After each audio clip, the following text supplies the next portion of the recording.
labrīt, bonjour, bonjour no Francijas pierobežas, no lietainās un augstās šīs lielās, plašās valsts. Mēs cēlušies esam jau pēc 6 un dodamies mūsu gaitās tālāk uz Luksemburgu, lai uzpildītu savu balto gulbīti ar lēto Luksemburgas dīzelīti. Cenu starpības ap valstīm ir ļoti būtiskas. Ja Andorā mēs pa eiro 25 pildījāmies, tad Francijā jau ir eiro 60 uz augšu. Un tagad ir cerība uzpildīt vēl pa lēto naudiņu Luksemburgā. Un es ļoti ceru, ka mūs visi gaida mājās.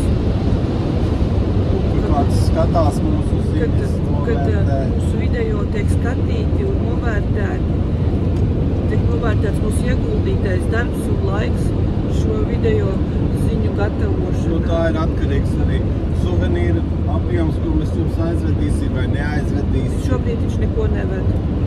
Meli. Tālūk. Laikus, īkšķīšus. Liekat laikus, pacelt īkšķīšus, dalieties ar šiem video, jo mums ir svarīgi, lai mūsu video atpazīstamība aug, lai mūsu sekotāju loks aug. Jā, Lukas arī ļoti vēlās attīstīt šo ceļotāju blogu kanālu. Jā, lai mēs varam tikai nodoties blogošanai un atteikties no algotā darba. Jā, lai mēs varētu turpināt bomžoties pasaulīgīgi. Jā.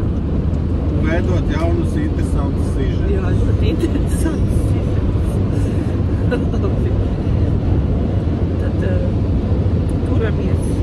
Atā. Atā, atā.